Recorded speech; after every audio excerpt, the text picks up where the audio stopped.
katakan, ya Tuhan tiap jam di suka dukaku, jikalau Tuhan jauh percuma hidupku. Pujikan setiap jam ya Tuhan, di Kau ku perlukan, ku datang juru selamat, anugerahilah.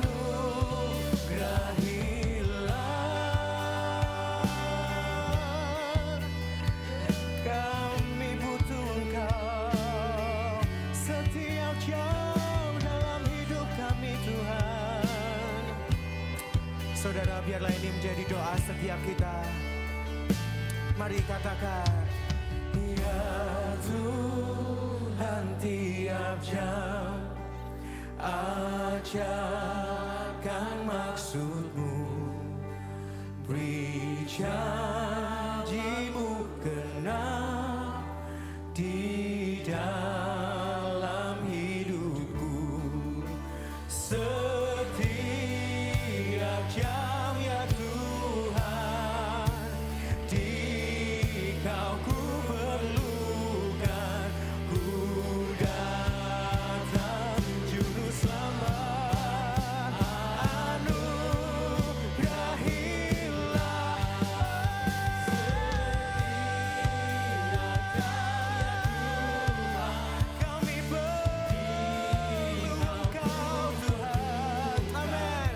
Ku datang juru selamat, anugerahilah.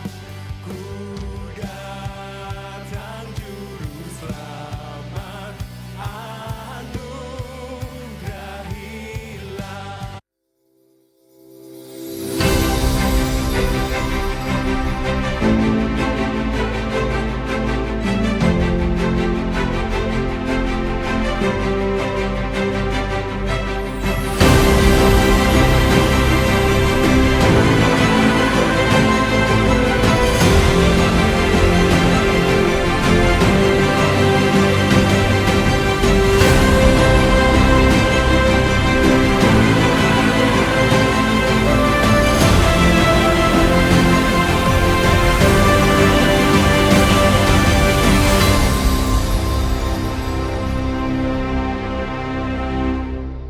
Shalom warga kerajaan Allah di RGCC Malang.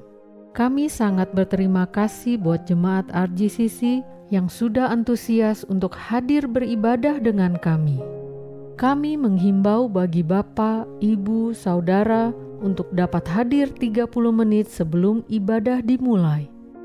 Dengan kedatangan lebih awal, Anda dapat memilih tempat duduk dengan lebih nyaman dan turut mendukung kelancaran jalannya ibadah. Dengan sukacita dan hormat, kami menghimbau Bapak Ibu Saudara untuk kembali duduk di tempat yang sudah disediakan, karena ibadah RGCC akan segera dimulai. Pada kesempatan hari ini, mari kita sama-sama mempersiapkan hati kita untuk fokus beribadah kepada Tuhan, karena kita beribadah bukan untuk terlihat baik dan menyogok Tuhan, tapi karena Tuhan telah beranugerah turun ke bumi menjadi manusia, mencari kita dan menyelamatkan kita dari dosa dan kematian kekal. Marilah kita sama-sama mengambil waktu sejenak, menundukkan kepala, merenungkan betapa besar kemurahan, kebaikannya, dan kasih-Nya atas setiap kita sepanjang hidup kita.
Aku percaya kepada Allah, Bapa yang Maha Kuasa, Khalik langit dan bumi, dan kepada Yesus Kristus anaknya yang tunggal, Tuhan kita, yang dikandung dari Roh Kudus, lahir dari anak darah Maria, yang menderita sengsara di bawah pemerintahan Pontius Pilatus, disalibkan, mati dan dikuburkan, turun ke dalam kerajaan maut. Pada hari yang ketiga, bangkit pula dari antara orang mati, naik ke surga, duduk di sebelah kanan Allah, Bapa yang Maha Kuasa. Dan dari sana Ia akan datang untuk menghakimi orang yang hidup dan yang mati. Aku percaya kepada Roh Kudus, gereja yang kudus dan am, persekutuan orang kudus, pengampunan dosa, kebangkitan tubuh, dan hidup yang kekal. Amin. Sekali lagi shalom RGCC. Oke, untuk mengawali ibadah kita pada hari ini, mari kita bangkit berdiri. Kita mau membaca beberapa ayat dari Mazmur 8 ayat 1 sampai 6. Kita mau baca bersama-sama. Oke, 1, 2, 3. Untuk pemimpin biduan, menurut lagu Gitit, Mazmur Daud. Ya Tuhan, Tuhan kami, betapa mulianya namamu di seluruh bumi. Keagunganmu yang mengatasi langit dinyanyikan. Dari mulut bayi-bayi dan anak-anak yang menyusu telah kau letakkan dasar kekuatan karena lawanmu untuk membungkamkan musuh dan pendendam. Jika aku melihat langitmu, buatan jarimu, bulan dan bintang-bintang yang kau tempatkan, apakah manusia sehingga engkau mengingatnya? Apakah anak manusia sehingga engkau mengindahkannya? Namun engkau telah membuatnya hampir sama seperti Allah dan telah memahkotainya dengan kemuliaan dan hormat. Silakan duduk kembali Bapak Ibu Saudara. Kita bersyukur bahwa kita juga sudah mengerti kita diciptakan segambar dan serupa dengan Allah. Tapi oleh karena dosa itu menjadi kita tidak lagi serupa dan segambar dengan Allah karena ada dosa yang ada di dalam diri kita. Tapi puji Tuhan, ada Sang Kristus yang telah datang ke dunia, yang memulihkan identitas diri kita, sehingga kita bisa dinyatakan kemuliaan Allah dinyatakan dalam manusia, dan ini digenapi sempurna di dalam Kristus Yesus yang telah menebus kita. Untuk itu hari ini kalau kita ada beribadah di tempat ini, ibadah bukan hanya sekedar untuk mengaktualisasi diri, untuk mencari validasi, untuk membenarkan nilai diri kita, tapi ibadah adalah saat dimana kita merendahkan diri sekaligus meninggikan Allah yang telah memulihkan kita, memulihkan identitas kita yang baru di dalam Kristus. Untuk itu biarlah segala kemuliaan hanya bagi Tuhan. Mari Bapak Ibu Saudara kita sembah Dia. Allah yang telah menebus kita, Allah yang mengingat kita bahkan saat kita melupakan Dia, Allah yang selalu setia buat kita sekalipun kita sering sekali untuk tidak setia sama Tuhan. Kami mengucap syukur Tuhan buat kemuliaan yang Kau nyatakan bagi kami melalui Yesus Kristus.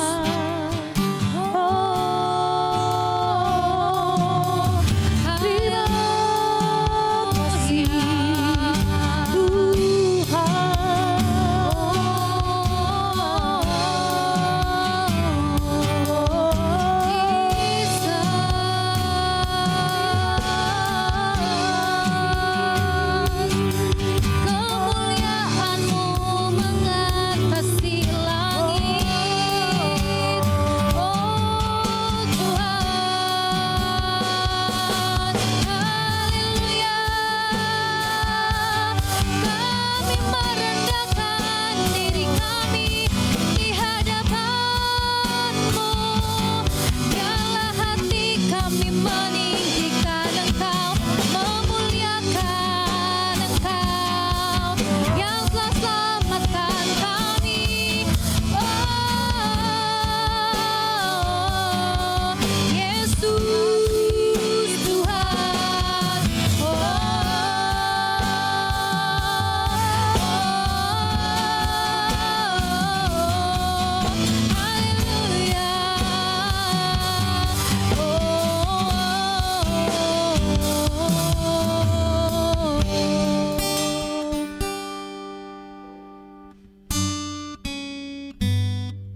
melihat mulia Bapakku dalam Kristus Yesus. Semakin ku memandangnya, makin dia puaskanku. Saat ku kagum indahnya dan lihat kehendaknya, mataku tatap ke surga, mulianya bagianku.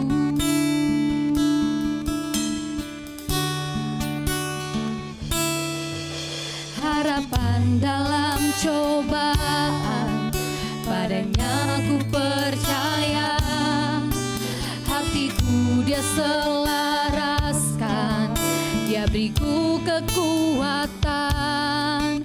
Berjalan mengikut Yesus, meski ku tak mengerti. Ku tahu Tuhan bekerja, mulianya bagianku. Oh, baginya kemuliaan, baginya pujian. Hanya Dia, nama yang berkuasa. Ku akan berpegang hanya dalam Kristus, sebab ku tahu mulianya bagianku. Mari kita memandangnya, mengingat saat tangannya terentang menyelamatkan kita. Lihat tangannya terentang di atas salib itu, yang mereka anggap lemah, layak siap pujianku. Tuduhan yang menimpaku pada salib di bahu, yang ku tahu Kau selamatkanku. Mari kita bangkit berdiri, kita nyatakan bela kemuliaan hanya bagi Allah Tritunggal kita. Baginya kemuliaan, baginya pujian. Hanya Dia, nama yang berkuasa. Ku akan bermegang hanya dalam Kristus, sebab ku tahu mulianya bagianku. Mari kita renungkan kata-kata ini. Relakah kita jadi tiada? Relakah ku jadi tiada agar Kristus nyata, mencari kerajaannya yang jauh lebih mulia, berdiri di hadapannya dengan hamba setianya. Hatiku sekarang puji Dia, sebab mulianya bagianku. Hatiku sekarang puji Dia, sebab mulianya bagianku. Oh, baginya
kebangkitan-Mu yang luar biasa buat kami.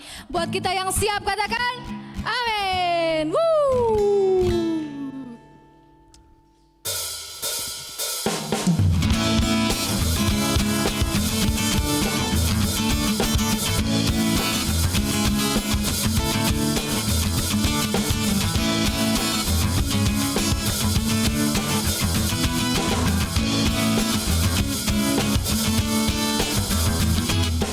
Angkatlah suaramu, puji dan serukan nama Yesus.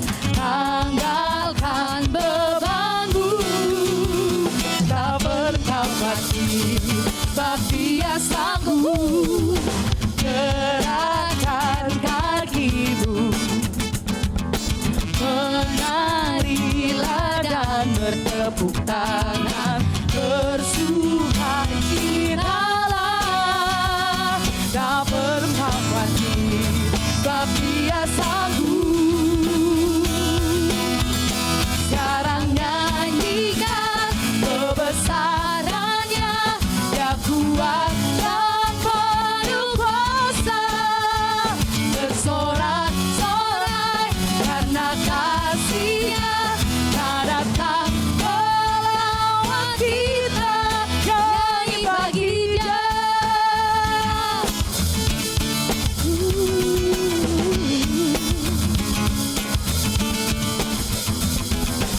Angkatlah suaramu, puji dan serukan nama Yesus. Tanggalkan bebanmu, tak perlu khawatir, sebab Dia sanggup. Gerakkan kakimu, menarilah dan bertepuk tangan, bersukacitalah, tak perlu khawatir, sebab Dia sanggup. Sekarang nyanyikan kebesarannya, Dia kuat dan penuh kuasa, bersorak-sorai karena kasih-Nya, tak datang melawan kita. Sekarang nyanyikan kebesarannya, Dia kuat dan penuh kuasa, bersorak-sorai karena kasih-Nya, tak datang melawan kita, nyanyi bagi Dia.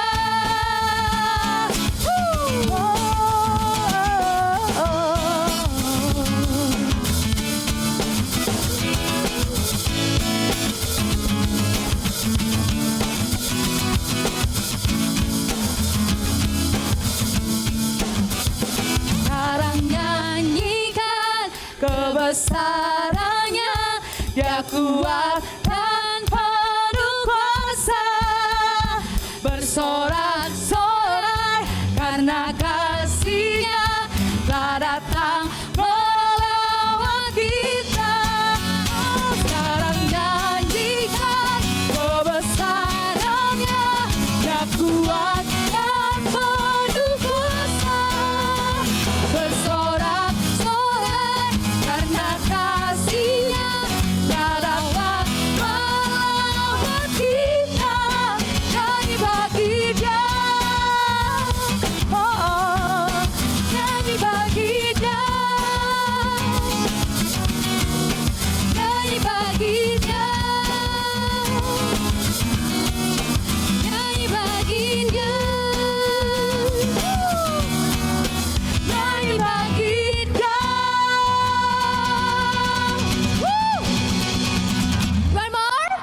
One more, yeah. Semua masih siap memuji Tuhan? Yeay. Masih penuh sukacita memuji Tuhan? Semua tepuk tangan di atas kepala RJCC.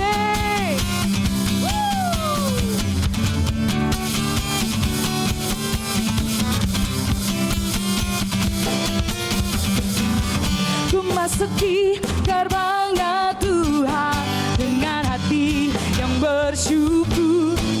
Ku bersorak memuji Tuhan, nyala sukacitaku, sebab Dia baik, Dia sungguh baik.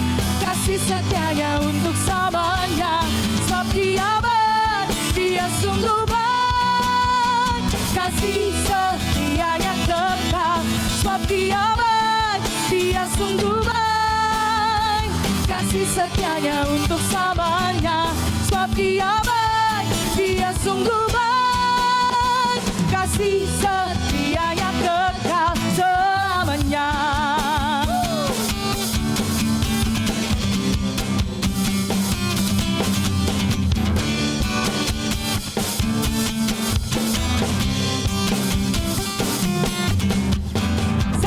Menyanyikan pujian bagi Dia dengan hati yang bersyukur.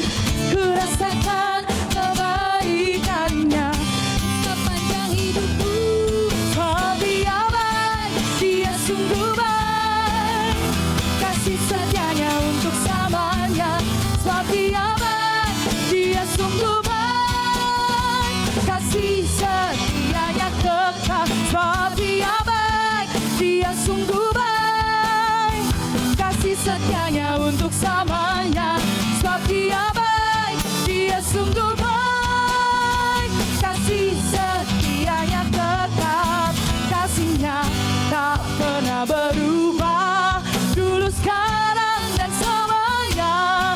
Terpujilah Tuhan, terpujilah Yesus, terpujilah Tuhan, terpujilah Yesus, terpujilah Tuhan, terpujilah Yesus.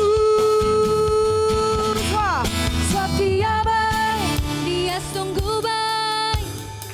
Kasih setianya kekal selamanya, sebab Dia baik, Dia sungguh baik. kasih setianya kekal, sebab Dia baik, Dia sungguh baik. Kasih setianya untuk selamanya, sebab Dia baik, Dia sungguh baik. Kasih setianya kekal, sebab Dia baik. Dia sungguh baik. Kasih setianya untuk selamanya. Sebab Dia baik, Dia sungguh baik. Kasih setianya kekal, kasih setianya kekal selamanya.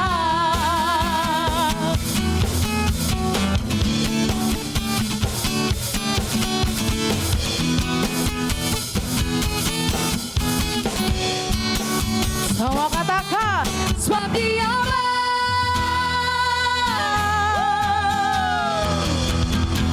Oke, buat setiap adik-adik Rocky silakan maju ke depan. Go go go.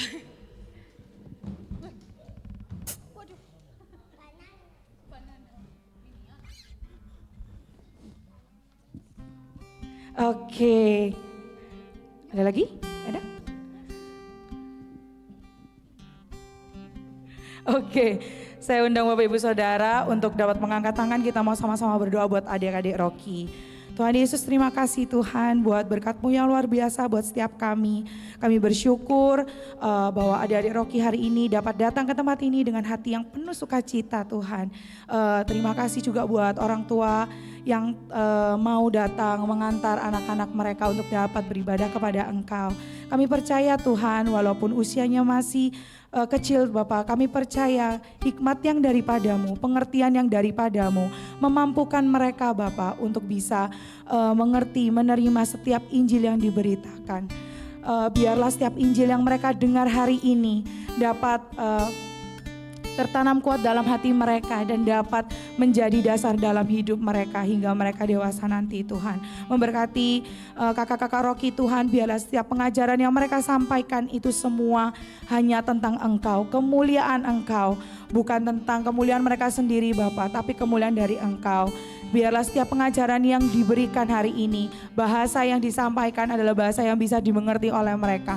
Roh Kudus terus memberkati mereka, Roh Kudus terus membantu mereka Tuhan dalam memberitakan Injil-Mu. Terima kasih Tuhan Yesus. Kami siap untuk ibadah roki bersama. Dalam nama Tuhan Yesus semuanya siap ibadah roki, katakan amin. Silakan duduk kembali Bapak Ibu Saudara. Saatnya kita diberi kesempatan untuk memberi persembahan. Shalom RGCC, tiba saatnya kita diberi kesempatan untuk memberi persembahan.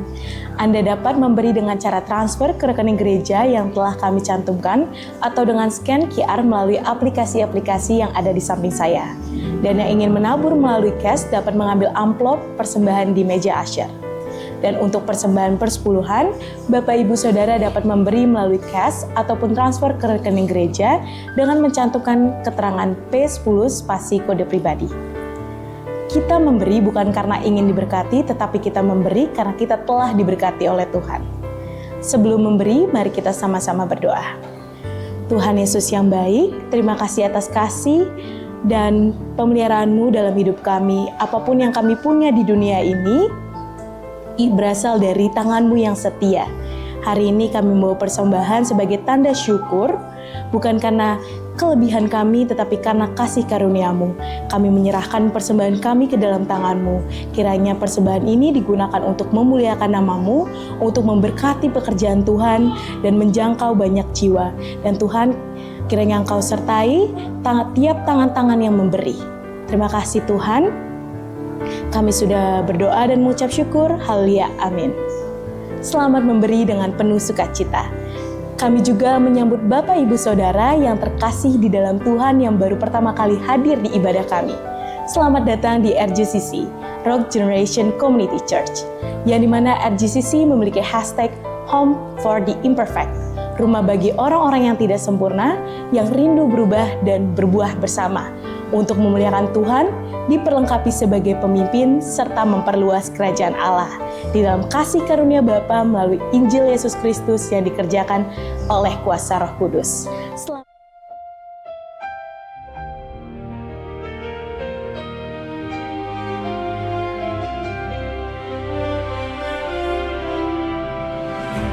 Angin bertiup warga kerajaan dari positif ke negatif. Demikian juga cara bekerja angin itu, Roh Kudus. Di dalam Lukas 16 ayat 19, Yesus mengatakan tentang kebenaran, yaitu tentang orang setelah kematian. Tentang hidupnya dulu. Ada orang kaya selalu berpakaian yang terbaik. What you can imagine di dunia ini, semua yang terbaik. Dan setiap hari dia berpesta bersama 5 saudara yang lain. Mungkin arisan begitulah. Cuma sahabat mereka beribadah. Tetapi di pintu gerbangnya ada seorang bernama Lazarus. Sayang orang kaya ini tidak punya nama. Tidak punya nama artinya nggak punya karakter. Sebab seperti saya katakan, tema kita tentang compassion for the lost. Ini compassion for the needy. Orang yang membutuhkan. Lazarus ada di pintu gerbangnya. Sang kayanya orang ini, rumahnya ada pintu gerbang. Dan tentu ada anjing-anjing penjaga. Anjing-anjing tetangga yang datang menjilat borok daripada Lazarus. Dia ingin menghilangkan lapar dengan apa yang jatuh dari meja orang kaya. Namanya ingin, artinya belum pernah makan. Dia begitu kikir. Sampai dia tidak peduli. Bahkan dia tahu siapa yang ada di pintu gerbangnya. Namanya Lazarus. Kita lihat kaki 4 lebih baik daripada kaki 2 hari ini. Saudaraku, no compassion. Sering saya katakan begini, bahwa make compassion your compass. Jadikan compassion itu kompas hidup kita. Hidup ini harus dipimpin oleh compassion, ya, belas kasihan. Tidak cukup dengan bahasa Indonesia jadi satu belas atau kasihan, belas kasihan yang didorong dari dalam. Dia ingin makan daripada yang jatuh dari mejanya orang kaya ini. Dan makanannya kan banyak sekali. Saudara mungkin dia cuma bisa makan, ya, sisa makanan yang sudah busuk. Yang dibuang di luar pintu gerbang. Anjing lebih baik. Dia berkata, get well soon, Lazarus. Tapi Lazarus punya nama, Eleazar. Di depan kita, selalu ada orang yang butuh. Cuma saya tidak bilang kita peduli dengan penipu. Sering banyak orang hubungi saya, kata-katanya sama, orangnya lain-lain. Ini satu grup, saudaraku. Oh, saya ini jemaatnya Bapak, bohong semua. Ya.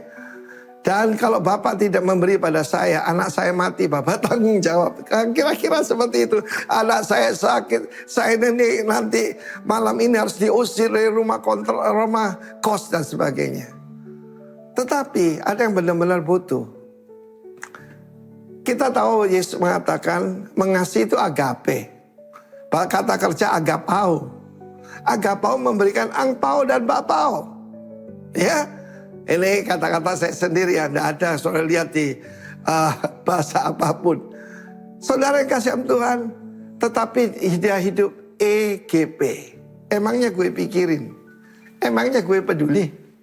Ketika mendekati yaitu pintu gerbangnya, maka dia berkata, tancap gas.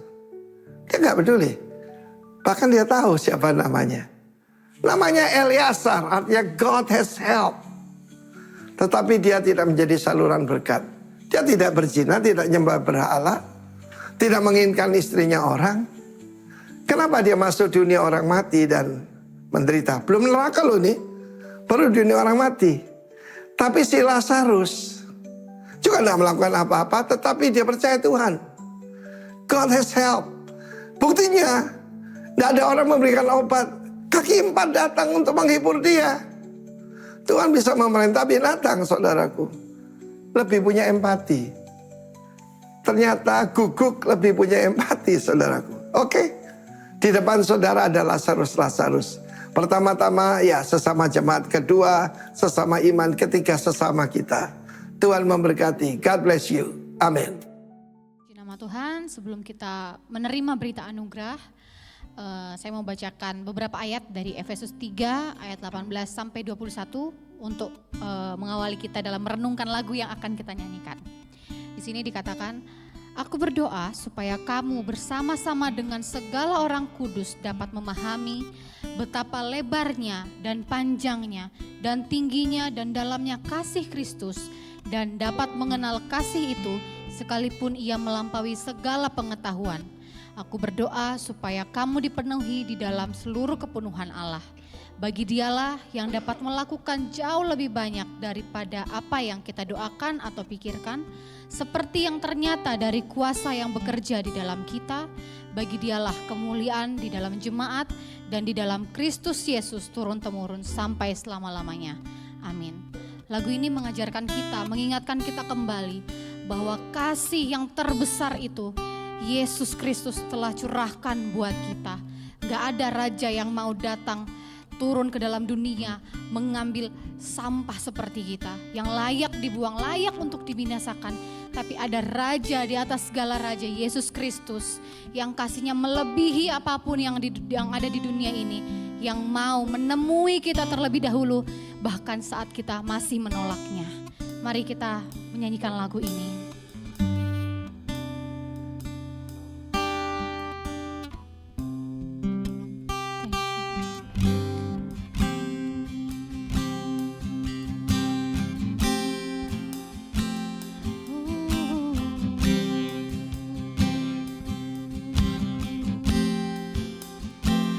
Kasih apa bawamu ke dunia? Raja mana lahir dalam hina?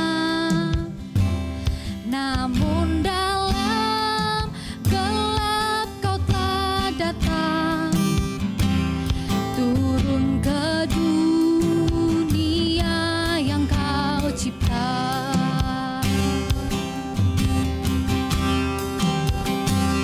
Kasih apa yang rela berkorban?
surgawi meliputiku, puji Raja yang turun ke dunia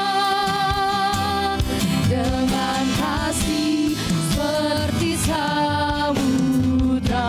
Mari kita bangkit berdiri, kita melihat ada kasih yang begitu sangat murah hati buat kita. Thank you Lord, kasih yang sangat ekstrim buat kami. Thank you Jesus. Kasih apa sangat murah hati, dengan kuasa datang menebusku, menghadapi kegelapan dan kubur, bangkitkanku. Dia bangkitkan kita untuk menjadikan miliknya. Sekali lagi, bangkitkanku, bangkitkanku, jadikan milikku. Oh, kasih seperti samudra, anugerah surgawi meliputiku, puji Raja yang turun ke dunia dengan kasih seperti samudra. Kasih seperti samudra, anugerah surgawi meliputiku, puji Raja yang turun ke dunia dengan kasih seperti samudra. Sekali lagi katakan, oh kasih seperti samudra, anugerah surgawi meliputiku, puji Raja yang turun ke dunia dengan kasih seperti samudra, dengan kasih seperti samudra, dengan kasih seperti samudra.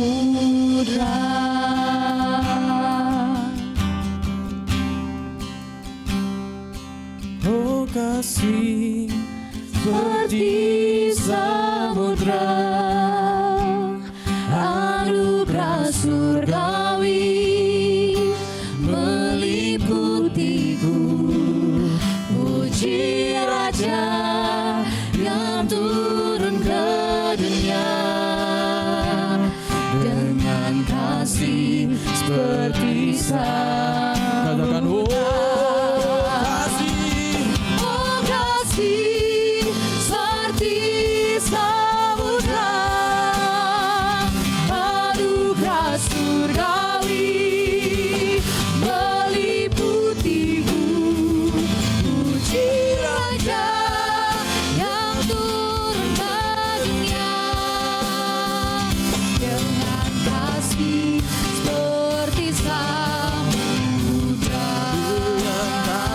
dengan kasih seperti samudra. Terima kasih Tuhan Yesus. Biarlah kami menyadari kasih-Mu atas setiap kami Tuhan. Seperti samudra Bapa. Begitu dalam, begitu lebar, tinggi dan luasnya Tuhan. Roh Kudus tolong setiap kami. Untuk kami datang merendahkan diri kami saat ini. Saya akan bacakan dalam Kisah Para Rasul 3 ayat yang ke-17. Hai saudara-saudara, aku tahu bahwa kamu telah berbuat demikian karena ketidaktahuan, sama seperti semua pemimpinku. Tetapi dengan jalan demikian Allah telah menggenapi apa yang telah difirmankannya dahulu dengan perantaraan nabi-nabinya, yaitu bahwa Mesias yang diutusnya harus menderita. Karena itu, sadarlah dan bertobatlah, supaya dosamu dihapuskan. Bapa, kami menyadari kelemahan kami, keberdosaan kami, kebobrokan kami, kejahatan kami. Saat kini kami datang dengan kelayakan yang berasal dari Yesus Kristus yang dicurahkan atas setiap kami, merendahkan hati dan pikiran kami dan diri kami di hadapan-Mu, mengakui segala kelemahan kami dan dosa kami. Tolong kami Tuhan, untuk kami bisa mengasihi Engkau, untuk kami bisa mengenal Engkau lebih lagi, karena kami tidak mampu.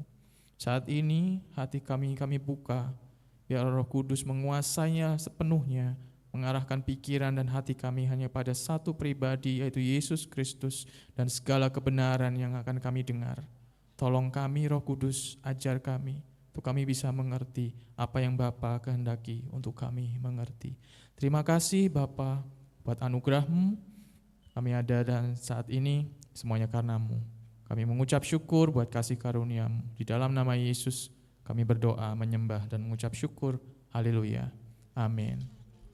Silakan duduk Bapak Ibu Saudara semua. Shalom. Shalom. Ya. Baik. Kita akan sama-sama belajar ya. Jadi saya juga belajar ini ya. Ketika saya menyampaikan ini, menyiapkan ini, saya juga merenungkan, saya juga belajar ya. Nah, khotbah berserinya The Kingdom of Love, saya ambil judulnya Love Driven Life. Mungkin ada yang familiar dengan ini, judul buku ya, tapi judul bukunya apa? Purpose Driven Life. Kehidupan yang dimotivasi oleh sebuah tujuan. Nah, tapi judul di sini adalah kehidupan yang digerakkan, yang dimotivasi oleh cinta. Wes. Biasanya kalau ngomongin cinta semangat ya. Semangat enggak? Yes, enggak, iya. Di mana ya? Kita merindukannya ya. Iya. Yang tahu aja. Ya, baik. Oke. Kita akan baca di ayat bacaan kita saat ini ya, akan kita baca Amos 4 ayat 4 sampai 6. Amos lagi Rocky ya. Oke, kita baca bersama-sama 3 ayat aja. 3, 2, 1. Datanglah ke Betel dan lakukanlah perbuatan jahat, ke Gilgal dan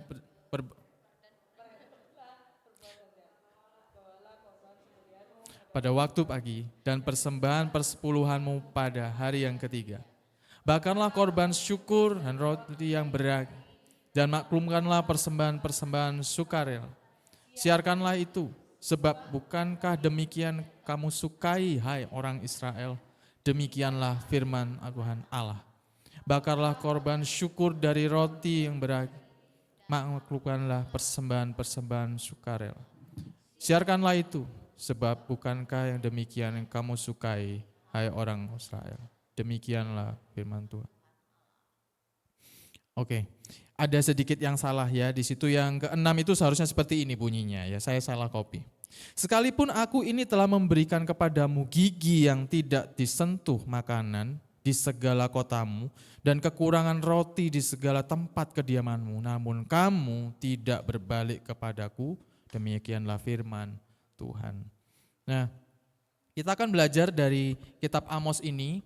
Mungkin kita sering pernah baca ya, tapi rasanya kayak kitab nabi-nabi ini yang paling suka kita baca adalah nabi-nabi yang spektakuler gitu ya. Nah, Amos ini dikirim Tuhan untuk menegur bangsa Israel. Nah, kita akan membahas 3 hal di sini ya. Apa yang terjadi sebenarnya pada bangsa Israel? Kemudian yang kedua, tipologi pada kitab Amos. Apa itu tipologi? Nanti kita akan bahas ya. Kemudian respon terhadap kondisi hati kita. Kita langsung saja. Ya. Apa sebenarnya yang terjadi ketika kita baca kitab Amos ini? Amos diutus kepada bangsa Israel untuk menegur. Kalau kita tahu bangsa Israel ini memang hobinya ditegur ya. Ditegur, bertobat, kumat lagi. Tegur lagi, bertobat, kumat lagi, seperti itu ya. Tapi kita akan belajar apa yang terjadi di sini ya. Nah, latar belakang masalah ini ya, bab 1 biasanya ini ya. Apa yang terjadi? Pada saat Amos diminta Tuhan, diutus Tuhan untuk menegur bangsa Israel, kondisi Israel saat itu adalah pada pencapaian prestasinya yang cukup baik sebenarnya. Kita tahu bangsa Israel terpecah jadi 2 ya, setelah Salomo, kemudian terpecah ada utara dan selatan. Yang di selatan itu dikenal dengan kerajaan Yehuda, kemudian di utara adalah kerajaan Israel, yang kemudian di perjanjian baru menjadi Samaria. Nah, justru ketika Amos ini diutus Allah untuk menegur, itu kondisinya bukan sedang tidak baik sebenarnya. Memang dalam kondisi terpecah ya nggak baik ya, tapi secara prestasi ini baik. Jadi setelah terpecah, Israel tetap berperang dengan bangsa-bangsa di sekelilingnya. Nah, pada saat itu bangsa Israel itu berhasil merebut kembali beberapa daerah kota-kota yang dikuasai oleh bangsa-bangsa lain di sekitarnya. Istilahnya pada menang lah ya, lagi menang gitu ya. Terus yang kedua, tekun melakukan kehidupan keagamaannya. Ya, jadi bukan yang tidak beribadah, tapi tekun. Tapi Allah menegur di sini ya. Allah menegur di sini.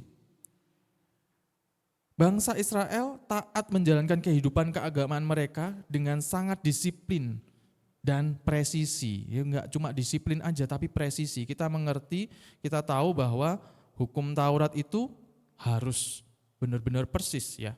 Presisi, tetapi justru menjadi permasalahannya adalah karena hal-hal tersebut yang dilakukan adalah hal-hal yang disukai oleh mereka, bukan yang disukai oleh Allah. Ini kenapa Allah mengutus Nabi Amos. Tapi bukankah Allah yang memberikan peraturan-peraturan tersebut? Benar ya? Allah memberikan hukum Taurat, kamu harus taati ini bla bla bla bla. Loh, Israel sudah taat, kenapa kok Allah menegur? Ya, bukankah Allah yang memberikan mereka aturan-aturan bagaimana mereka harus hidup dan bagaimana mereka harus beribadah? Benar. Ya, tapi yang dikritik di sini kalau kita baca nanti lagi ya, kita baca lagi nanti, bukan hukum atau budaya atau adat istiadat yang mereka lakukan yang dikritik Allah, bukan itu. Tetapi hati mereka yang tidak lagi terpaut kepada Allah. Dikatakan pada ayat yang sudah kita baca ya, yang tadi ya, di situ, bukankah yang demikian kamu sukai hai orang Israel? Ya, di tengah pencapaian-pencapaian prestasi mereka dan ketekunan mereka, mereka bukan tidak melakukan perintah, mereka tekun melakukannya, tetapi justru Allah menegur karena hati mereka. Mereka rajin melakukan adat istiadat karena mereka cinta kepada kegiatan keagamaan mereka, bukan kepada Allah. Jadi di sini Allah itu nyindir. Ya, nyindir. Kalau ini ada orang yang tekun beribadah, disindir sama Allah. Ya wes, yaudah terus no, gitu ya. Kalau misalnya kita marahin anak terus nggak nurut-nurut, ya terus no, gitu ya. Seneng kan kamu seperti itu? Istilahnya kalau bahasa ibu-ibu kayak gitu ya, marahin anak-anaknya ya. Nah, di sini ketika kita melihat ini ya, bahkan sebenarnya nggak cuma pada zaman Nabi Amos aja. Kalau kita tarik jauh, kita tahu ya, bahkan jauh setelah itu hal serupa juga masih terjadi pada bangsa Israel. Nah, contohnya di sini. Mungkin sudah pernah membaca juga di Matius 15 ayat yang ke-7 sampai 11. Saya bacakan ya. Hai orang-orang munafik, benarlah nubuat Yesaya tentang kamu. Bangsa ini memuliakan aku dengan bibirnya, padahal hatinya menjauh daripadaku. Percuma mereka beribadah kepadaku, sedangkan ajaran yang mereka ajarkan ialah perintah manusia.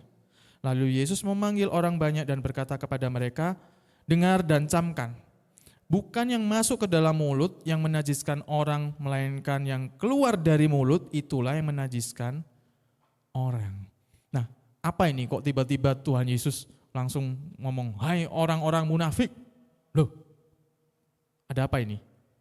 Ya, jadi latar belakangnya lagi di situ ya. Orang Farisi waktu itu menegur murid-murid Tuhan Yesus karena makan tidak mencuci tangan dulu. Ya, ditegur, guru murid-muridmu loh, makan gak cuci tangan, gimana sih? Langsung Tuhan Yesus jawabnya langsung gini, hai orang-orang munafik. Wah, ini jadi ayat pegangan ya nanti ya kalau misalnya, weh kamu nih makan cuci tangan dulu, weh kamu orang munafik.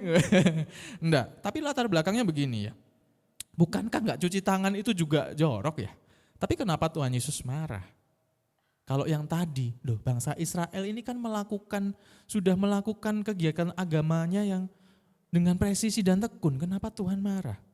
Ya, murid-murid bukan tidak mencuci tangan, tetapi murid-murid apa yang dilakukan, yang dilewatkan.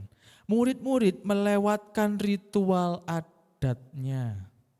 Orang Farisi menganggap cuci tangan adalah keharusan ritual, adat istiadat, bukan sekedar kebersihan. Jadi bayangkan kalau mau makan, adat istiadat Israel itu mungkin kalau kita cuci tangan ya oke gitu ya. Enggak.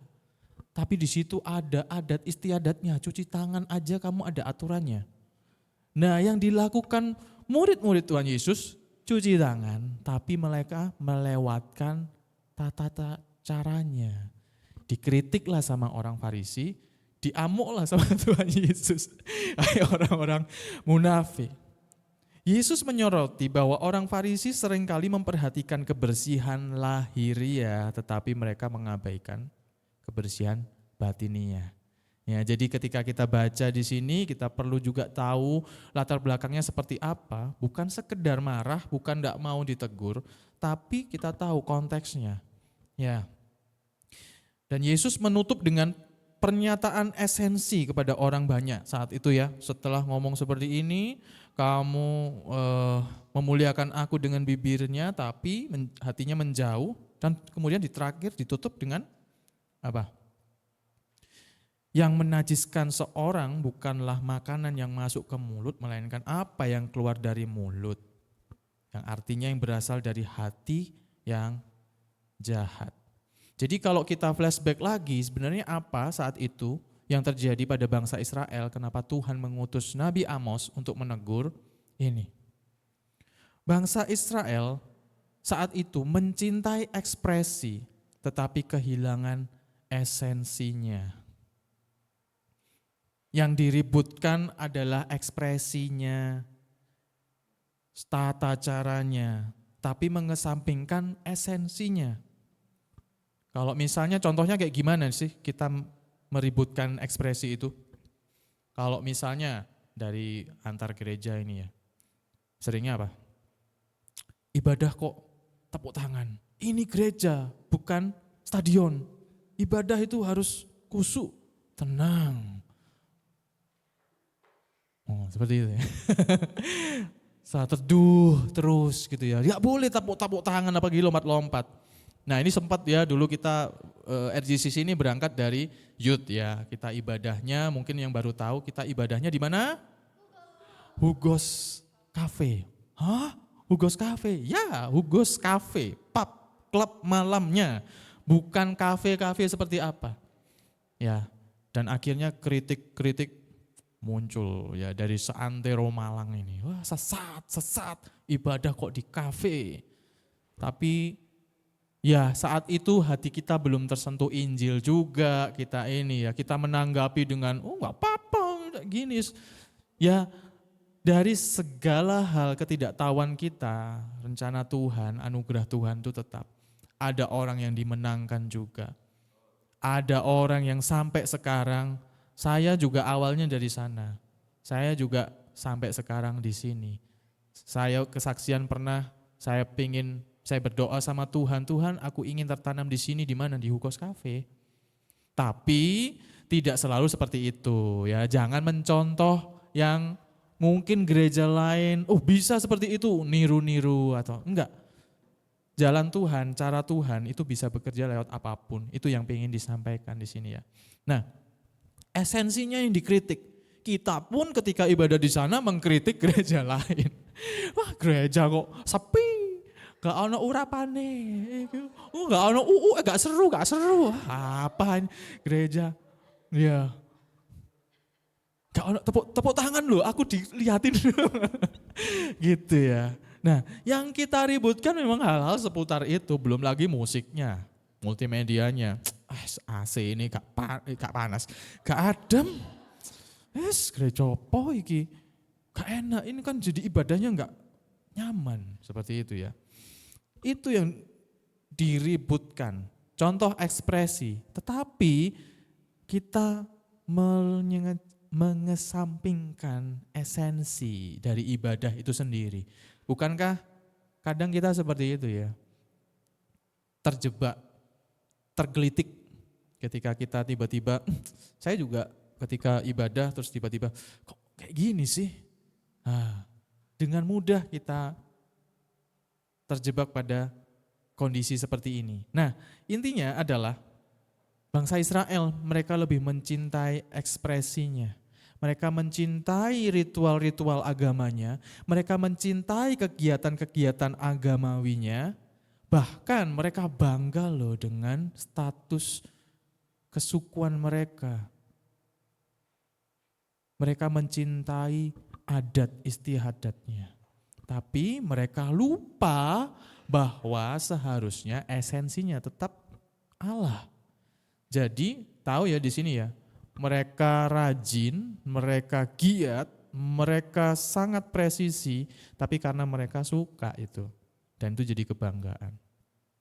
Ya. Nah, itu latar belakangnya ya. Jadi tahu ya kenapa Nabi Amos diutus Allah untuk menegur, disindir. Bukankah itu yang kamu sukai? Nah, buatlah ini.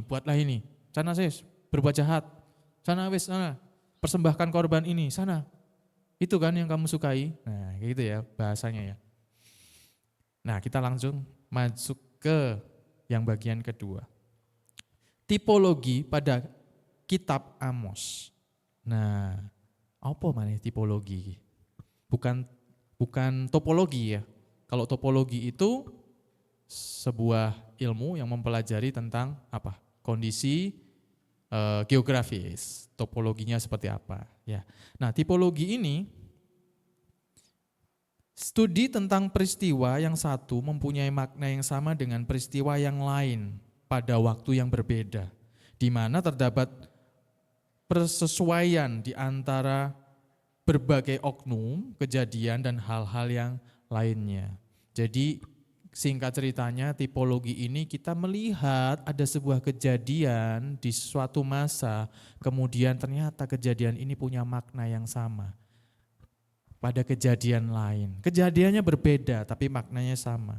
Nah, tipologi ini seringkali kita temukan dalam hubungan perjanjian lama dan perjanjian baru. Nah, saya juga ketika saya mengenal Injil, saya belajar Alkitab secara kontekstual, ya langsung dari sumbernya dibaca seperti itu, mulai menemukan juga, oh iya ya, ada keterkaitan. Kejadiannya berbeda, masanya berbeda, tapi maknanya sama. Ya, cerita dan kejadian dalam perjanjian lama bukan sekedar kisah sejarah belaka ya, tetapi merupakan bayangan atau gambaran akan apa yang terjadi dan digenapi pada perjanjian baru. Mungkin waktu dulu saya enggak ngerti perjanjian lama, ya udah perjanjian lama, perjanjian baru itu sejak zaman Tuhan Yesus, inilah perjanjian baru, sudah enggak ada hubungannya dengan perjanjian lama. Contoh tipologi perjanjian lama dan perjanjian baru. Dari awal aja, kejatuhan manusia dalam dosa pada Kejadian pasal ketiga. Nanti mungkin Bapak Ibu semua bisa coba cek lagi, baca lagi Kejadian pasal ketiga. Ketika Adam dan Hawa jatuh dalam dosa, jebret dia makan buah pengetahuan baik dan jahat, krauk gitu ya. Langsung, apa yang terjadi? Loh, kok kamu gak pakai baju? Gitu ya. Malu, mereka langsung bersembunyi. Kemudian apa yang dilakukan Allah? Allah mencari Adam dan Hawa. Adam, di manakah engkau? Ini yang sering jadi pertanyaan, apakah Allah nggak tahu Adam ada di mana? Nah ya, tahu, jelas tahu. Tapi apa sebenarnya? Ya, apa tipologinya? Allah bukan berarti Allah nggak tahu, tetapi ini menunjukkan bahwa sejak dari semula Allah lah yang berinisiatif mencari manusia. Nah, mulai tahu ya, mulai ngerti ya. Selama ini dengar firman Injil dari RGCC, inisiatif Allah. Keselamatan kita itu inisiatif Allah. Tidak ada satupun kegiatan atau keinginan atau apa usaha dari diri kita. Inisiatif Allah. Tipologinya mana? Sejak kejatuhan manusia, Allah yang cari dulu manusia. Manusia cari Allah? Enggak, manusia sembunyi. Manusia takut. Nah, terus berikutnya apa? Lagi. Kemudian setelah kita ditemukan ini ya salah-salahan ya, ini perempuan yang kamu letakkan di sampingku ini yang nyuruh bla bla bla dan sebagainya. Allah apa? Belum. Pakai apa mereka untuk menutupi? Daun. Ya. Pakai daun, dia ngambil daun untuk ditutupin. Ini ya, aduh aku malu pakai daun. Entah daun apa ya. Mungkin daun pisang atau daun apa ya yang memungkinkan lah ya untuk dibebet gini. Daun pepaya kayak sama. Ya. Tapi apa yang dilakukan Allah? Diganti pakai kulit binatang. Menggantikan pakaian daun yang digunakan Adam dan Hawa. Artinya apa? Kalau ada kulit binatang berarti ada binatangnya yang harus dikorbankan untuk diambil kulitnya. Ada korban dan darah yang dicurahkan bagi dosa manusia untuk menutupi dosanya. Familiar? Ya, Yesus Kristus dikorbankan. Harus ada korban untuk dosa manusia. Itulah Paskah, ya Passover yang kita dengar ini ya, yang kita rayakan pada beberapa minggu yang lalu. Dan demikian juga sebenarnya aktivitas Paskah juga yang dirayakan oleh bangsa Israel, Passover, itu awalnya dari mana? Dari tulah ke-10 ketika bangsa Israel mau dikeluarkan dari tanah Mesir, 9 tulah Fir'aun masih keras kepala, akhirnya tulah ke-10. Anak sulung mati semua. Apa yang dilakukan bangsa Israel? Malaikat datang, taruhlah darah domba di ambang pintumu untuk meluputkan kamu dari murka Allah. Ketika kita merenungkan hal ini, terkoneksi, iya, dosa, darah yang meluputkan kita, yang menebus kita, yang menyelamatkan kita dari murka Allah. Ya. Nah, itu semua bukan hanya sekedar cerita sejarah, tapi gambaran akan apa yang akan digenapi dalam perjanjian baru melalui Yesus. Allah berinisiatif, ada korban dan darah yang dicurahkan untuk meluputkan kita dari murkanya. Yesus Kristuslah domba Allah yang berkorban, darahnya dicurahkan bagi kita. Yesus Kristuslah yang sulung dari Allah, yang seharusnya kita mati, Yesus yang sulung dari Allah menggantikan kita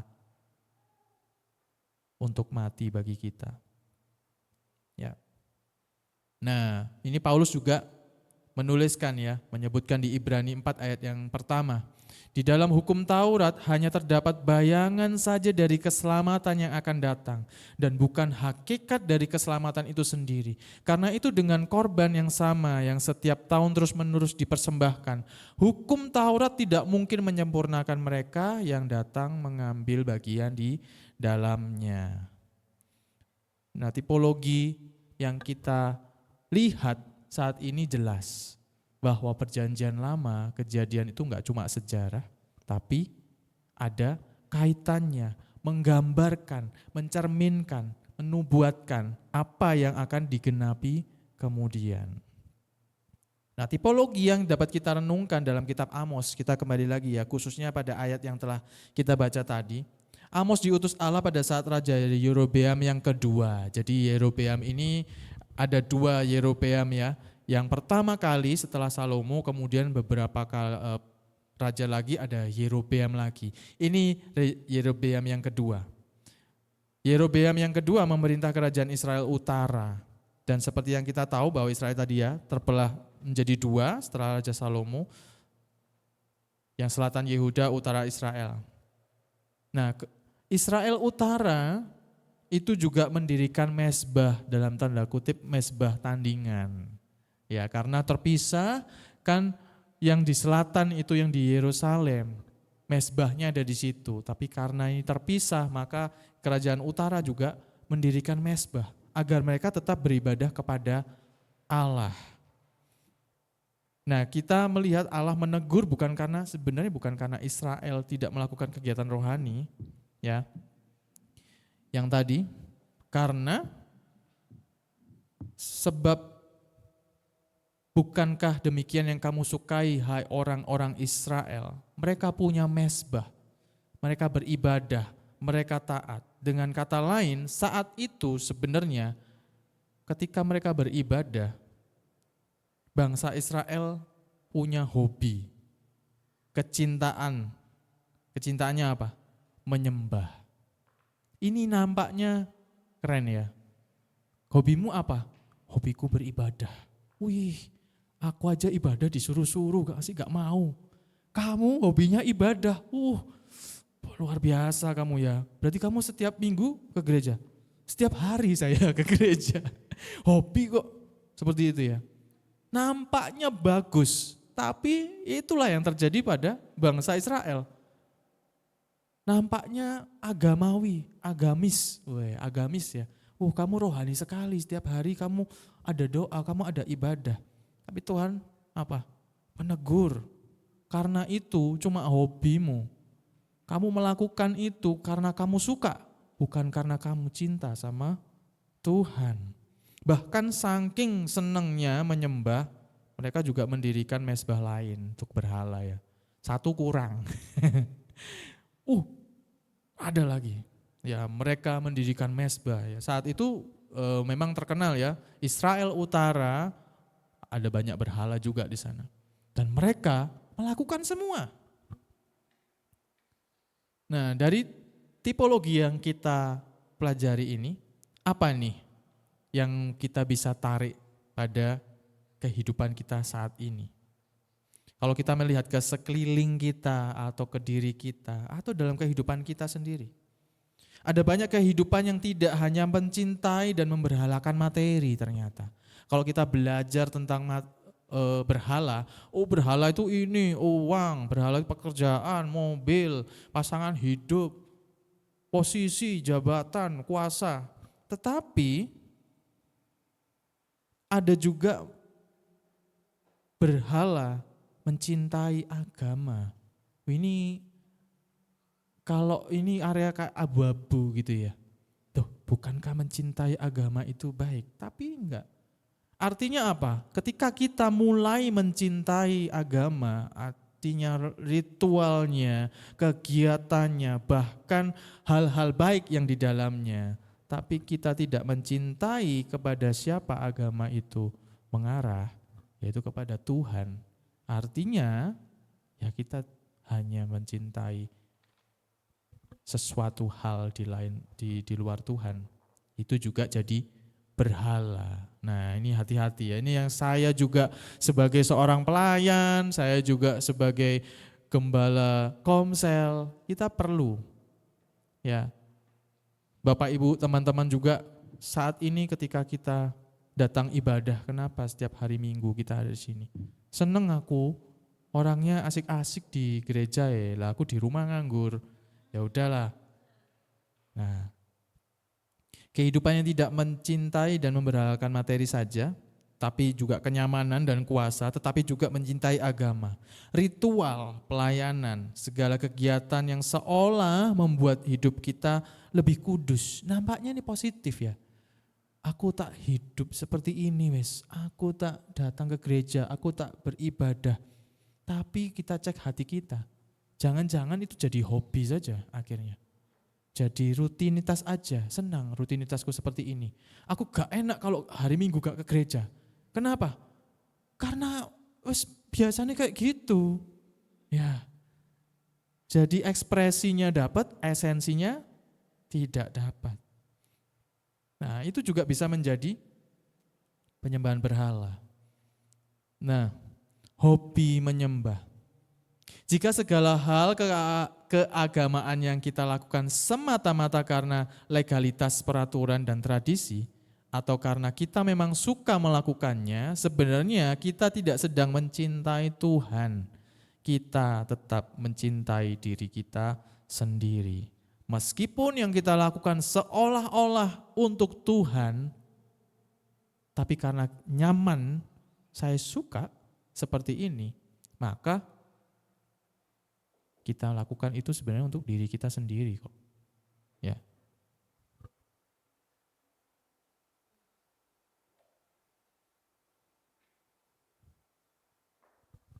Tantangan ketika saya berada di praise and worship adalah lagu pasti. Setiap kita pasti punya genre lagu yang kita sukai. Betul? Ya, genre lagu yang saya disukai. Kalau saya hampir semuanya suka, tapi cara atau permainannya atau chordnya itu yang membuat saya menyukai lagu itu. Nah, seringkali ketika saya renungkan, kenapa saya suka membawakan lagu itu? Kadang dulu ya, kadang saya nggak pernah mikirin lagunya. Pokoknya lagunya tidak menyalahi norma. Ya, tidak menyalahi norma. Oh bagus, ini tentang Tuhan, oke, lagunya enak saya bawain. Bawain terus. Kenapa? Karena saya suka lagunya. Dalam tanda kutip, saya diberkati oleh lagunya. Kenapa? Waktu nyanyikan itu enak. Nadanya suka di sini. Ada satu chord yang membuat itu melo. Nah, seperti itu. Saya nyanyikan. Kemudian ketika direnungkan, saya nyanyikan ini untuk siapa? Untuk Tuhan atau untuk saya? Ini jadi pertanyaan juga. Ya. Ini jadi pertanyaan juga. Hobi menyembah. Ya. Kalau kita sekarang lihat di sekeliling kita ya, kita dapat melihat bahwa tipologi yang kita lihat dari kitab Amos itu enggak hanya terjadi oleh bangsa Israel, dari bangsa Israel kemudian di perjanjian lama, di perjanjian baru juga masih sama seperti itu, tetapi juga kita. Apakah saat ini kita dalam tanda kutip sebenarnya hobi saja melayani, hobi ke gereja, hobi beribadah, ya. Atau bahkan kalau kita lihat di sekeliling kita, bukan orang percaya pun mereka juga bisa jadi melakukan hal yang seperti ini. Mereka mencintai kegiatan agamanya, mereka mencintai agamanya, tapi tidak dengan Tuhannya. Kehidupan-kehidupan yang digerakkan dan dimotivasi oleh rasa cinta terhadap sesuatu, kesukaan terhadap hal tertentu, tetapi bukan cinta dan kesukaan kepada Tuhan. Ibadah-ibadahnya adalah ibadah yang disukai saja. Itu kenapa? Ya kita recheck lagi. Aku nggak suka ibadah di sana, aku nggak suka ibadah di sini. Di sini nggak asik. Kita pilih-pilih. Dan kita hanya mau melakukan yang kita sukai aja. Pelayan-pelayanan adalah yang menyenangkan bagi kita saja. Dulu pernah saya merenungkan, saya bagikan ke tim Praise and Worship juga, ke para pelayan. Saya pernah dapetin juga dalam hati saya ngomong gini, Tuhan terima kasih aku melayani Engkau dan sebagainya. Tapi ada dalam hati kecil tuh bicara seperti ini ya. Jangan merasa kamu udah melayani sebelum kamu mengenal tahu isi hati Tuhan katanya. Artinya pun ketika ditarik di sini, Sebenarnya ketika kita melayani, kita menganggap diri kita melayani, melakukan sesuatu untuk Tuhan, tapi kita tidak pernah tahu apa yang Tuhan mau untuk kita lakukan, itu kita sedang melayani diri kita sendiri. Karena aku tahu yang ku mau, tapi aku gak tahu apa yang Tuhan mau. Artinya kalau ilustrasikan, kita tahu nih, aku sukanya soto.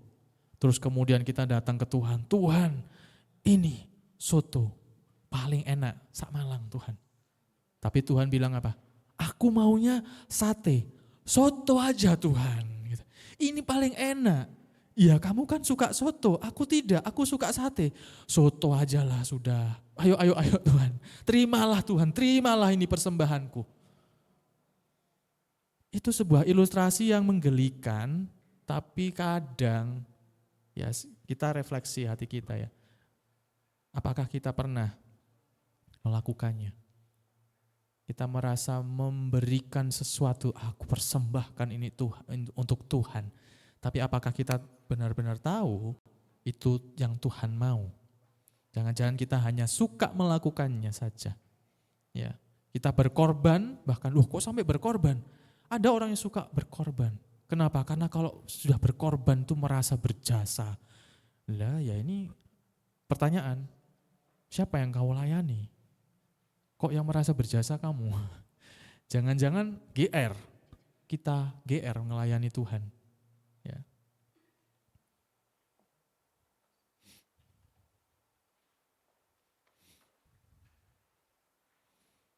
Pelayanan-pelayanan yang adalah hal yang menyenangkan bagi kita saja.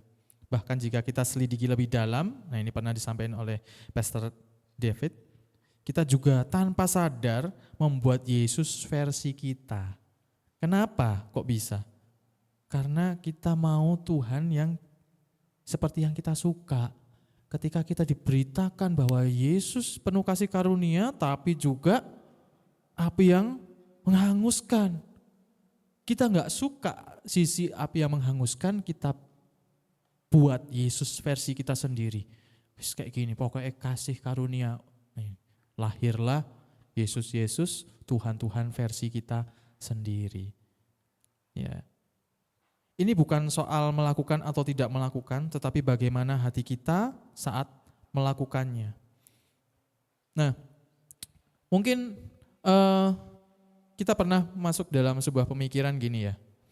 Kan kalau setiap minggu itu kita ada persembahan gitu ya. Ada persembahan, terus kemudian dalam 1 bulan ada 4 minggu. Boleh enggak sih langsung di awal bulan itu langsung tak bayar untuk 1 bulan langsung jebret gitu ya. Boleh enggak? Langsung deh direkap Kodif ini ya untuk 1 bulan ke depan. Lunas di depan. Ya, atau sekaligus wis langsung ini kode persembahan 1 tahun. Itu ya wis ya, aku enggak usah tagih-tagih ya, enggak usah itu diputar-putar di sana itu. Oke jemaat, kita awal tahun persembahan untuk langsung 1 tahun ya, jadi enggak usah muter-muter video persembahan lagi kita gitu ya. Bapak Ibu, aneh kan sebenarnya. Esensi dari persembahan kan bukan pemenuhan kewajibannya. Tetapi bagaimana hatimu tuh loh ketika setiap hari Minggu kamu mengekspresikan ucapan syukurmu.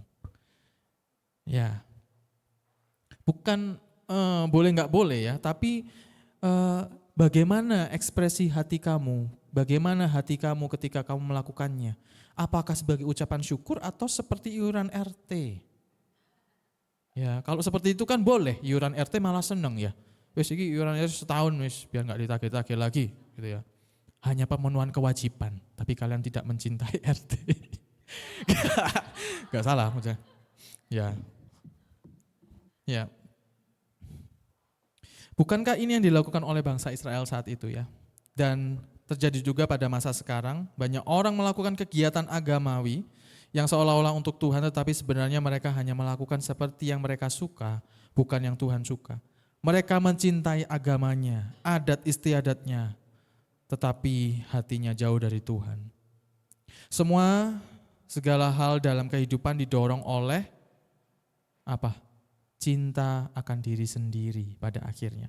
Saya melakukan ini nampaknya bagus, saya melakukan kebaikan, tapi sebenarnya saya mencintai diri saya sendiri. Saya lakukan untuk kebaikan saya sendiri, meski nampaknya itu berbuat baik untuk orang lain. Bukan berarti Allah tidak senang kita menikmati kesenangan. Loh, berarti aku gak boleh senang. Ya, tetapi di dalam masalahnya adalah, tetapi di dalam siapa kita mencari kesenangan itu. Itu yang jadi masalah. Ya, seringkali kita mencari kesenangan dari perbuatan baik kita.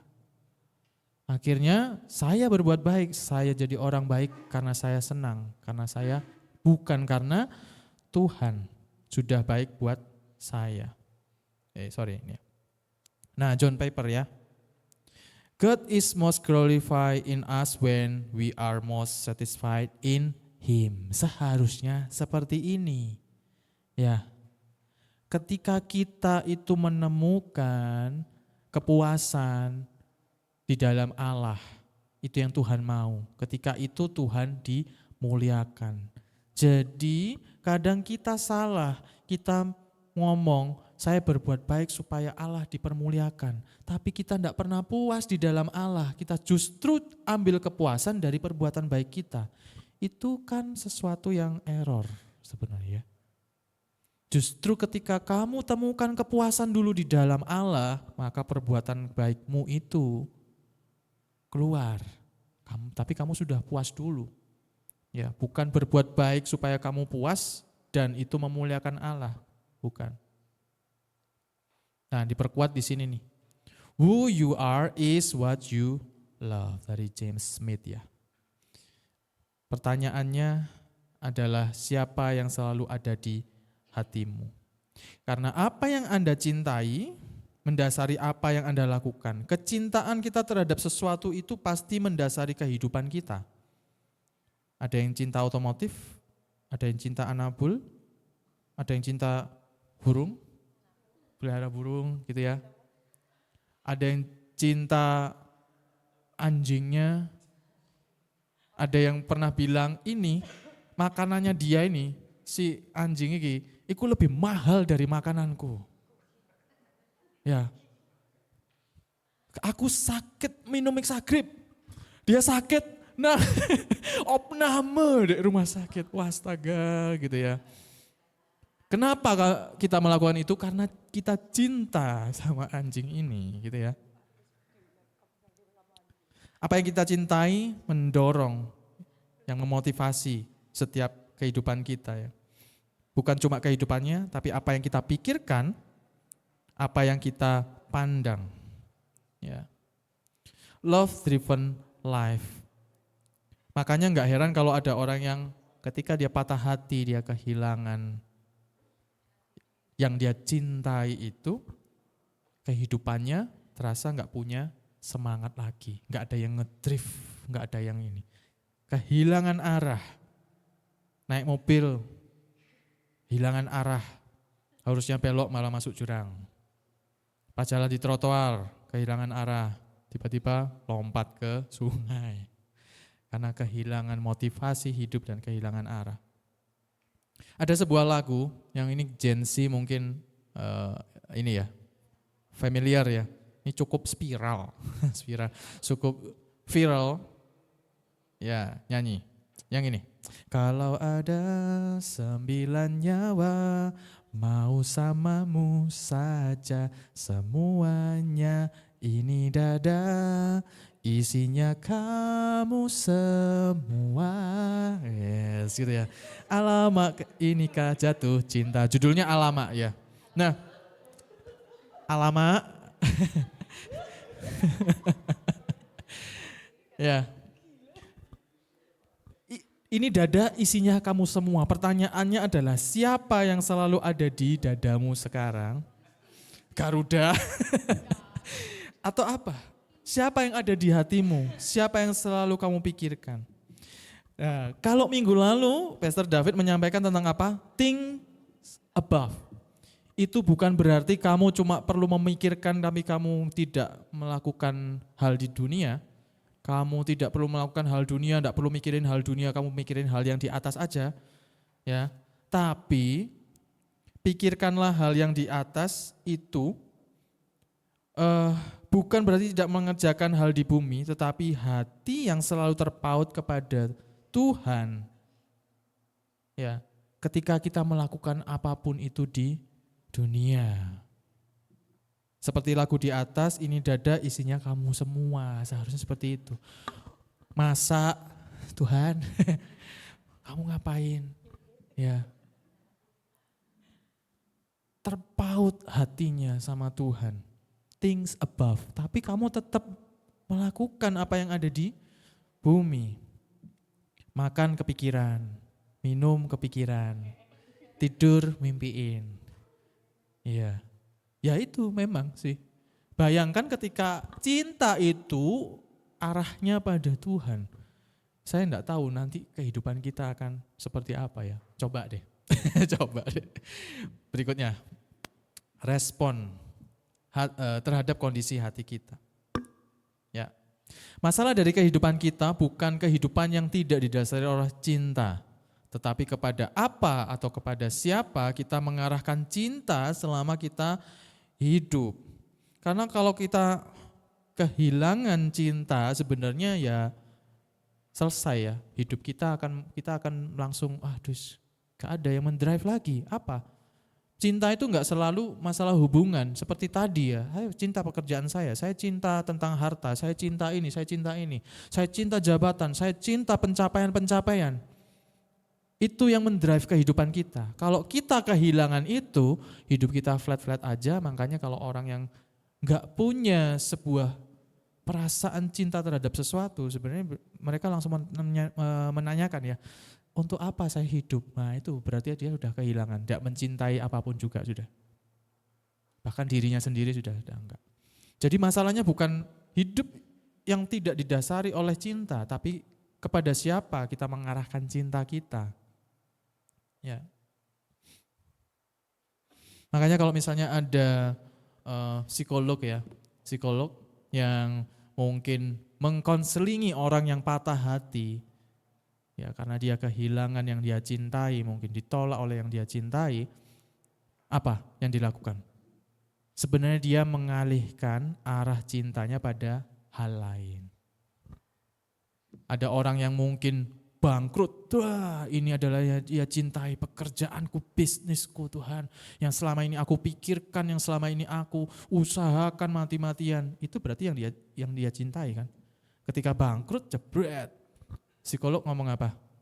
Masih ada, jangan putus asa, ada istri dan anak-anakmu yang mencintai kamu.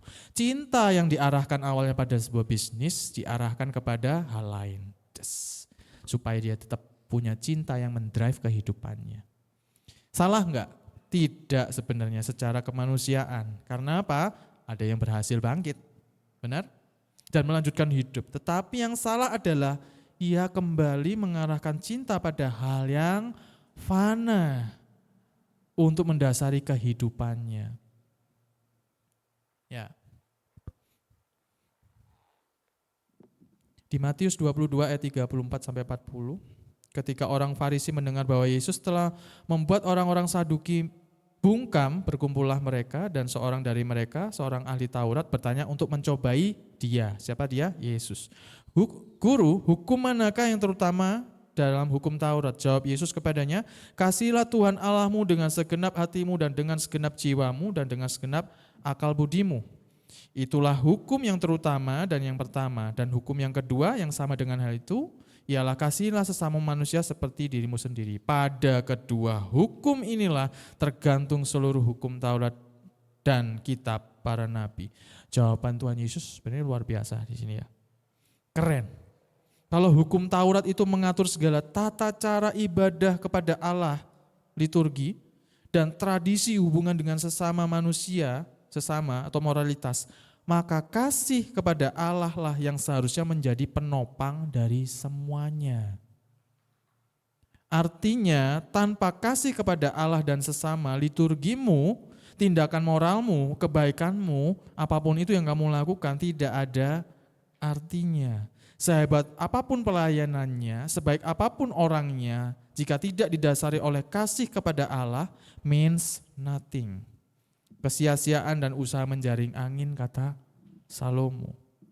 Jadi bagaimana? Apa respon hati kita? Gak ada lain dan gak ada bukan, ya. Selain mengarahkan kecintaan kita dari hal-hal apa yang kita lakukan kepada kecintaan kita kepada Allah. Bagaimana caranya? Celani sering bilang, pandang keindahan salib Kristus. Nah, pandang keindahan salib Kristus. Ini sulit-sulit susah. Ya, saya bilang sulit-sulit susah. Susah ya. Karena seringkali ketika kita mengusahakan untuk mencintai dan mengasihi Allah, ya, jatuhnya kita malah berpura-pura untuk mengasihi Allah. Seberapa sering kita berusaha, Tuhan aku mau cinta engkau dengan cara apa? Aku melakukan ini itu. Ya. Tapi kita jatuh lagi, kenapa kamu lakukan itu? Ya karena aku suka. Kamu mencintai dirimu sendiri. Kita pura-pura mencintai Allah.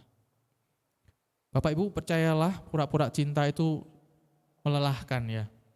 Tapi mari kita selidiki hati kita. Kadang tanpa sadar diri kita terjebak pada kondisi pura-pura cinta kepada Tuhan. Sehingga kita melakukan segala sesuatu seperti untuk Tuhan, tapi terpaksa dan lelah. Kalau cinta seharusnya enggak, ya, tidak ada. Karena apa? Cinta itu yang menggerakkan kok. Ya. Pertanyaannya, bagaimana kita mencintai Allah? Itu mustahil jika dengan cinta yang berasal dari diri kita sendiri. Ya. Tanpa kita menerima dan menyadari kasih Allah yang telah terlebih dahulu dicurahkan kepada diri kita. Nah, Injil adalah kabar baik, tapi seringkali kita tidak benar-benar menganggapnya kabar baik. Hanya sekedar menjadi kabar tentang kebaikan Yesus buat kita. Ya. Kenapa kok kita seringkali hanya, oh ya kabar baik, tapi kita cukup tahu ya, oh Tuhan Yesus baik buat saya. Tapi itu bukan sebuah kabar baik sebenarnya, kita menerima kabar kebaikan. Karena kita tidak mengerti kabar buruknya. Seberapa buruk kondisi kita sehingga Yesus harus mati bagi kita.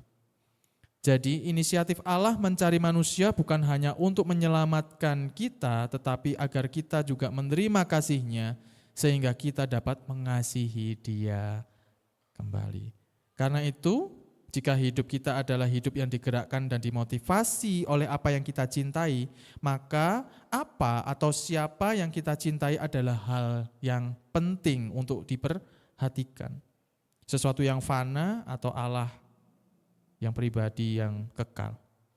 Mengasihi dan mencintai Allah dengan segenap hati dan akal budi adalah hal yang mustahil dilakukan dengan cinta manusia. Tapi bersyukur Allah terlebih dahulu mencurahkan kasih dan cintanya kepada kita melalui putranya Yesus Kristus. Dan karena kasih Allah yang telah kita terima itulah kita mampu mengasihi Allah. Hukum yang dari Allah mengatur kehidupan, tetapi hanya cinta yang dari Allah yang mengubah kehidupan itu.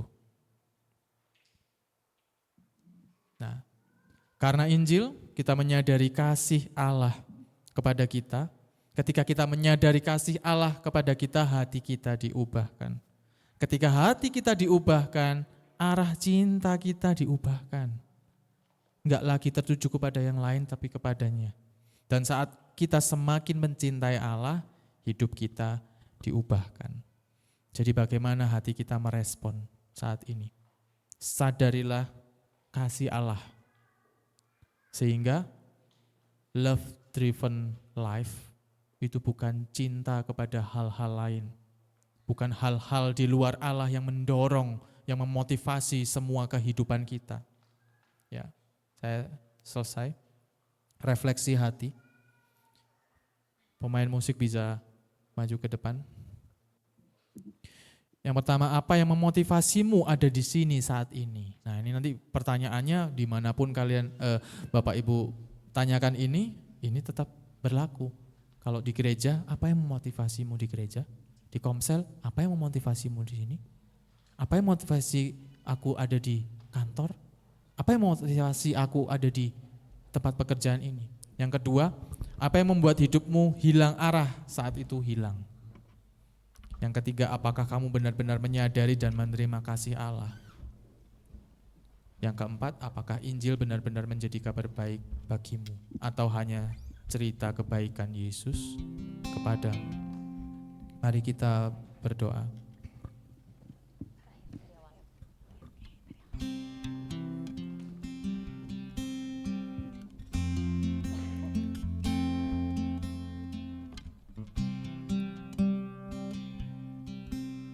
Biarlah segala hal yang kami dengar saat ini Tuhan, mungkin kami terbatas untuk kami menerima semuanya, mengerti semuanya. Tapi biarlah Roh Kudus-Mu yang diam di dalam kehidupan kami, yang mengingatkan kembali, yang membuat kami tersadar akan besarnya, dahsyatnya kasih Allah atas setiap kami. Biarlah kami menyadari itu. Biarlah hati kami diubahkan karena kami menyadari bahwa Engkau Allah yang mengasihi kami. Biarlah kami dimampukan Tuhan karena kami menerima kasih-Mu, karena kami merasakan kasih-Mu lebih dahulu Bapa. Terima kasih Tuhan Yesus. Kami mengucap syukur punya Allah yang seperti Engkau, Allah yang berinisiatif, Allah yang mengasihi, Allah yang gak hanya menyelamatkan tapi memberikan kasih-Nya supaya kami dimampukan untuk mengasihi Engkau Tuhan. Ampuni setiap kami jika kami selalu selama ini mungkin merasa mengasihi Engkau, tapi sebenarnya kami pura-pura mengasihi Engkau. Dengan segala aktivitas kami, dengan segala perbuatan kami Tuhan, kami tujukan kepadamu. Tetapi sesungguhnya diri kami sendiri yang kami kasihi Tuhan. Saat ini kami membuka hati kami Tuhan. Roh Kudus tolong setiap kami Bapak. Terima kasih. Kasih apa bawamu ke dunia,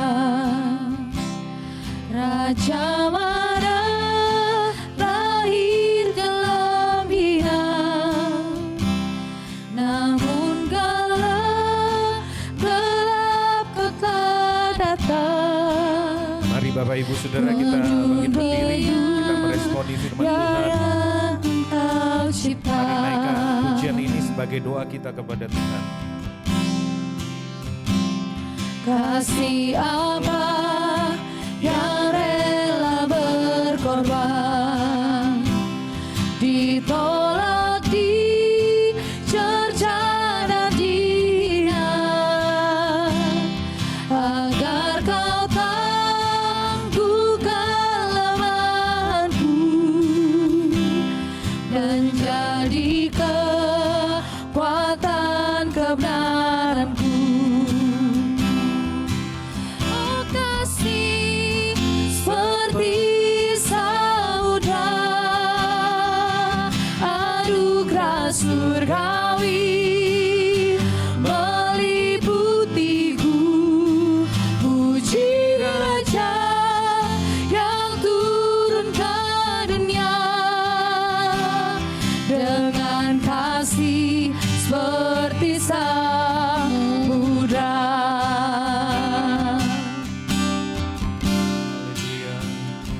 Kasih apa bawamu ke salib, menanggung semua hutang dosaku. Anak surga meninggalkan Bapa, darahnya telah membuatku hidup. Oh kasih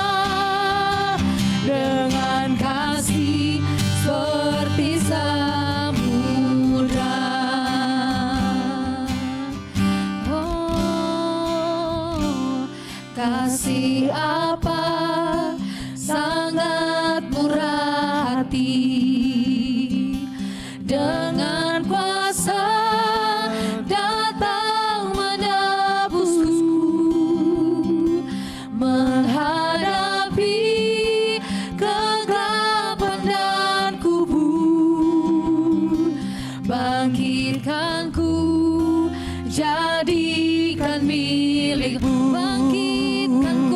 Bangkitkanku, jadikan milikmu.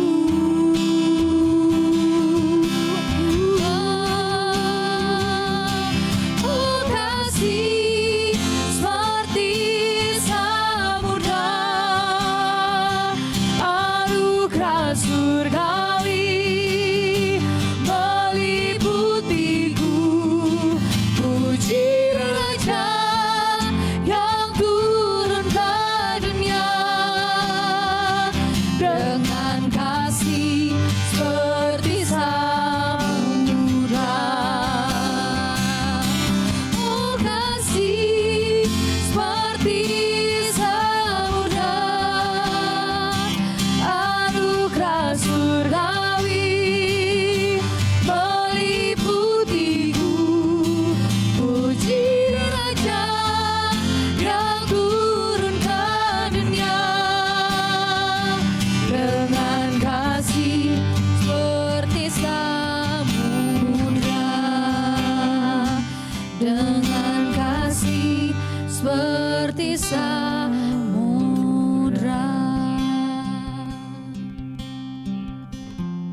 Mari kembali kita merenungkan kasih-Nya yang luas, dalam, tinggi, dan lebarnya.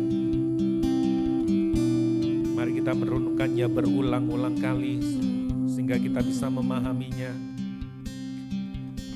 Biarlah itu menjadi besar dan manis di dalam diri kita, mengubah hasrat pikiran kita dan mengubah perilaku kita. Seringkali kami mengasihi Engkau dengan kekuatan kami sendiri, dengan kasih yang terbatas, tapi Engkau mengasihi kami dengan kasih yang tidak terbatas. Biarlah kami semakin merenungkan itu, kami mendapatkan kekuatan, mendapatkan kemampuan untuk kami mengasihi Engkau. Bukan berbuat lebih banyak, tetapi memahami lebih banyak, mengerti lebih banyak lagi Tuhan. Itu yang mendorong kami untuk kami melakukan lebih banyak lagi. Biarlah semua yang kami lakukan dengan penuh kesadaran hari ini. Ampuni kami kalau kami seringkali melakukannya hanya sekedar rutinitas, secara mekanik saja. Tapi biarlah hari ini firman-Mu menyadarkan kami bahwa kerajaan yang Kau bangun adalah kerajaan kasih, bagaimana rajanya mencari kami semuanya, pemberontak-pemberontak yang seharusnya binasa, tapi Engkau justru sang raja yang menggantikan pemberontak itu untuk kami semua. Ini menjadi kekuatan kami melayani, ini menjadi kekuatan bagi kami sebagai suami, sebagai istri, sebagai anak, mahasiswa, pelajar, apapun juga profesi kami. Kami mendapatkan kekuatan selama kami di bumi ini. Kami puas dengan Engkau, dan kami semakin puas dengan Engkau, maka Engkau dimuliakan melalui hidup kami. Kami gak sabar untuk memberitakan itu kepada orang lain. Kasih-Mu yang telah mengubah hidup kami. Terima kasih, kami bersyukur Tuhan. Akhirnya jemaat Tuhan, kekasih-kekasih Tuhan, bangunan rohani rumah Allah, tubuh Kristus, angkatlah tanganmu dan terimalah berkat ini. Diberkati engkau di ladang, diberkati engkau di kota, di desa, dimanapun kau berada, dimana Tuhan tempatkan engkau, di marketplace dimanapun Tuhan kau tempatkan, percayakan, ceritakan, beritakan kabar baik Injil Yesus Kristus yang telah mengubah hidupmu. Kasih-Nya yang besar, tinggi, lebar, dan dalam yang luar biasa itu dalam hidupmu. Ceritakan kepada setiap orang, baik atau tidak baik waktunya. Dan seperti janji firman Tuhan, aku menyertai engkau. Tuhan Yesus menyertai engkau di dalam engkau melalui Roh Kudus-Nya untuk menceritakan kabar baik itu. Diberkati engkau semuanya sampai nanti kita bertemu kembali, bertemu dengan Raja kita yang telah menyerahkan hidupnya bagi kita. Itulah kebahagiaan kita yang luar biasa. Kami bersuka cita buat hari ini Tuhan. Dan kami siap memberitakan apa yang Tuhan sudah beritakan hari ini. Di dalam nama Bapa, Tuhan Yesus dan Roh Kudus, kami menerima berkat-Mu. Haleluya. Amin. Silakan duduk Bapak Ibu Saudara, ada beberapa pengumuman. Tanggal 1 Juni kita akan ada vacation aja, tidak ada stay-nya. Vacation aja ya, vocation ya.